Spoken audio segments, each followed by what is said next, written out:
नमस्कार मित्रों, आज हम पढ़ने जा रहे हैं हिंदी। हिंदी में हम पढ़ रहे हैं कक्षा 10वीं की हिंदी और हिंदी में हम पढ़ेंगे व्याकरण। और व्याकरण का दूसरा ही पार्ट है वाच्य। आज हम पढ़ेंगे, हमारा प्रकरण जो होगा, टॉपिक जो होगा वह होगा वाच्य।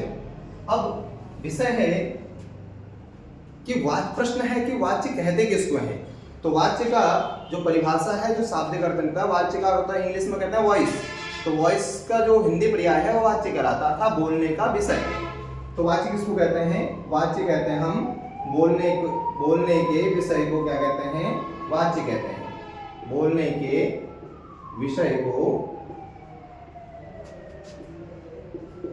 वाच्य कहा जाता है।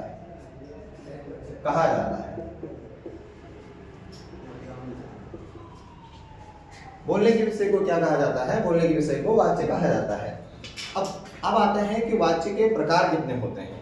वाच्य के प्रकार होते हैं, वस्तुतः वाच्य के दो प्रकार होते हैं। वाच्य प्रकार।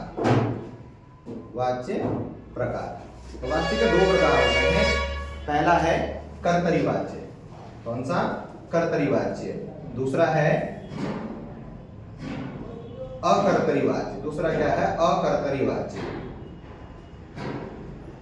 अकर्तरी वाच्य। अब यह कर्तरी वाच्य क्या है, अकर्तरी वाच्य क्या है, यह क्या होते हैं, इनके विषय में हम विस्तार से पढ़ेंगे। तो जब परिभाषा पर थोड़ा सा मैं और प्रकाश डालूं कि जब बोलने का जो विषय है, अब इस बोलने के विषय में जब क्रिया के मुख्य विषय का पता चले कि उसमें मुख्य विषय कर्ता है अथवा कर्म है अथवा क्रिया है, तो वह होता है वाच्य। अब उस वाच्य के प्रकार हो गए कर्तरी वाच्य और अकर्तरी वाच्य। कर्तरी वाच्य में अर्थात जिसमें कर्ता की प्रधानता हो, अर्थात क्रिया से बोध हो कि उसमें कर्ता प्रधान है अथवा कर्म प्रधान है अथवा भाव प्रधान है। तो इस कर्तरी वाच्य में क्या होता है? तो कर्तरी वाच्य में कर्ता की प्रधानता होती है। मैं एक वो बना करके आपको दिखाता हूँ वाच्य। अब वाच्य दो प्रकार हो गए जो मैंने यहाँ लिखा है। एक हो गया कर्तरी वाच्य, कर्तरी, और एक हो गया अकर्तरी। एक कर्तरी एक अकर्तरी वाच्य। अब कर्तरी और अकर्तरी वाच्य जो है, कर्तरी वाच्य का केवल कर्तरी वाच्य बचा है। इस अकर्तरी वाच्य के दो भेद होते हैं। एक होता है कर्मवाच्य और दूसरा होता है भाववाच्य। दूसरा होता है भाववाच्य। क्या होता है? भाववाच्य। अब कर्तरी वाच्य में कर्ता की प्रधानता होती है, इसकी बात करता हूं पहले, फिर हम अकर्तरी वाच्य में जो कर्ता कर्मवाच्य और भाववाच्य, फिर उसके विषय में आएंगे। तो कर्तरी वाच्य में पहले आपको लिख करके बता देता हूं। जैसे कर्तरी वाच्य में क्या होता है? कर्ता की प्रधानता। जब रूपांतर करते हैं किसी चीजों का, जब हम शब्दों वाक्यों का, पदों का रूपांतर जब करेंगे, तो वहां पर क्या करेंगे?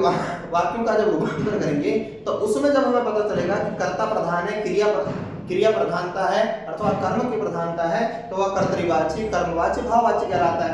अब हम पढ़ रहे हैं कर्तरी वाच्य, केवल कर्तरी वाच्य। पहले कर्तरी वाच्य, इसमें क्या होता है? इसमें कर्ता के क्रिया के हिसाब से कर्ता और कर्ता के हिसाब से क्रिया होती है। अर्थात कर्ता एक वचन का होगा तो क्रिया भी क्या होगी? एक वचन की होगी। अगर क्रिया एक वचन की है तो कर्ता भी एक वचन का होगा। क्रिया अगर बहुवचन की है तो कर्ता भी बहुवचन की होगी। तो क्या करेंगे? कैसे करेंगे? तो बालक सोता है। अब ये बालक जो है ना, ये कर्ता है। कर्ता क्या होता है? इंग्लिश में बोलते हैं सब्जेक्ट। तो कर्ता है ये बालक, तो इसकी प्रधानता है वाक्य में। और सोता है ये क्रिया है, सोता है ये क्रिया हो गई। तो एक वचन का कर्ता है, कर्ता क्या है? एक वचन है, और क्रिया क्या है हमारी? एक वचन की है। कहने का तात्पर्य कि अगर एक वचन का कर्ता होगा तो एक वचन की ही क्या होगी? क्रिया भी होगी। तो ये सिंपल सा है कर्तरी वाच्य। परिवर्तन के नियम क्या है वो मैं आपको आगे बताऊंगा। आगे मैं चलता हूं अकर्तरी वाच्य के विषय में आपको बताता हूं। अकर्तरी वाच्य के दो भेद मैंने आपको लिखे हैं। उसमें से पहला है कर्मवाच्य।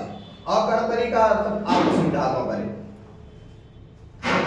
अकर्तरी का अर्थ समझाता हूं, जिसमें नहीं होता है कर्ता, समास होता है, नए समास होता है। अ का अर्थ होता नहीं, जैसे ज्ञान, तो ज्ञान के आगे अ लगा दे तो अज्ञान। उसी तरह है अकर्तरी, जिसमें नहीं है कर्ता की प्रधानता, अथवा इसमें किसकी प्रधानता है, तो इसमें हमारी प्रधानता होती है कर्म की अथवा भाव की।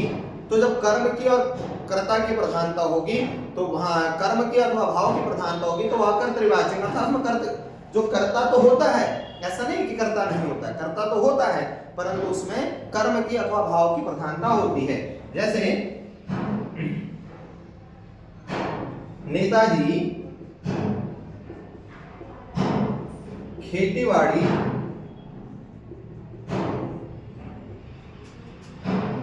करते हैं।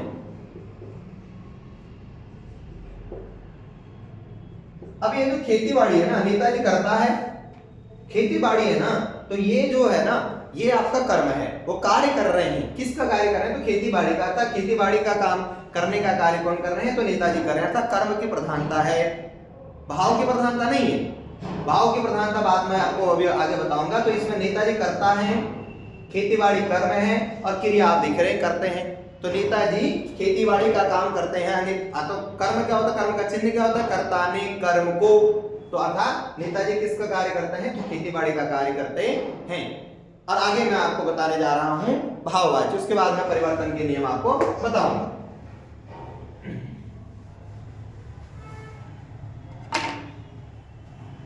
भाववाच्य, कर्तृवाच्य का दूसरा है भाववाच्य।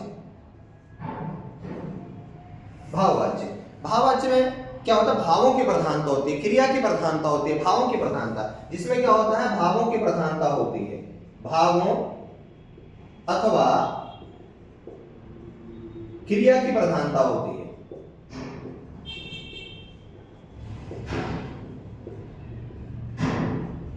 भावों अथवा क्रिया की प्रधानता होती है, भावों अथवा क्रिया की प्रधानता भाववाच्य में होती है। अब क्या है, कैसे, तो उससे रोया नहीं जाता, उससे, उदाहरण बता रहा हूं, उससे रोया नहीं जाता। उदाहरण हो गए, नहीं जाता, ये हमारे भाव है, उसके भाव है। मुझसे सहा नहीं जाता, मैं नहीं कर सकता हूं, मुझसे सहा नहीं जाता, उससे रोया नहीं जाता। तो ये रोना है ना, ये उससे, ये रोना जो है ना, वह आपका भाव में आ जाएगा। तो इसलिए यह भाववाची के उदाहरण होते हैं। अब इनके परिवर्तन के क्या नियम है, कुछ नियम मैं आपको यहाँ पर बताने जा रहा हूं, आप मैंने देखिए।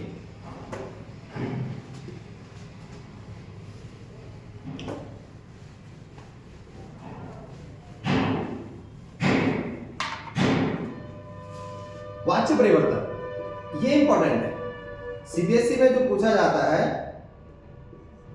ये पूछा जाता है वाच्य परिवर्तन। जब कर्तृवाच्य को कर्मवाच्य में बदलते हैं, कर्तृवाच्य को भाववाच्य में बदलते हैं। अब मैं यहां पर लिख रहा हूं पहले कर्तृवाच्य,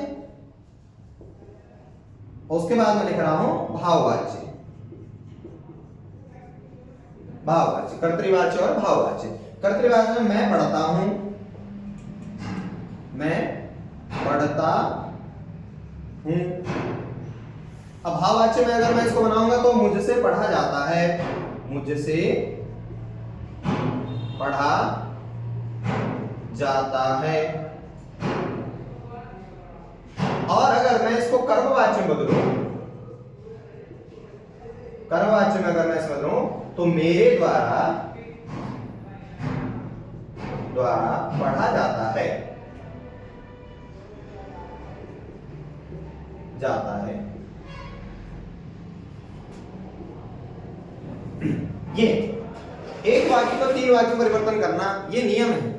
अगर इस तरह से हम करते हैं तो यही सीबीएसई में पूछा जाता है। 10th क्लास के जितने भी पेपर होते हैं, जितने भी सीबीएसई के नियम है, उसमें वाच्य परिवर्तन पूछे जाते हैं। अब ये एक बात और है कि जब हम परिवर्तन करते हैं, उस परिवर्तन के नियम क्या है, तो नियम यह है कि वाच्य का केवल प्रकार बदले, उसका अर्थ नहीं बदलना चाहिए। वाच्य अगर एक वचन का है तो एक वचन में रहना चाहिए। अगर कर्तृवाच्य को कर्मवाच्य में बदल रहे हैं तो उसमें क्या होना चाहिए, कर्ता के साथ के से के द्वारा लगा हुआ होना चाहिए। जब कर्तृवाच्य को भाववाच्य में बदलते हैं, तो कर्तृवाच्य को भाववाच्य में जब बदलते हैं तो उसका नियम है कि कर्ता के साथ से लगा होना चाहिए अथवा द्वारा लगा होना चाहिए। ये जो है वाच्य के नियम है। अस्तु, इससे आगे हम अगले वीडियो में पढ़ेंगे। धन्यवाद।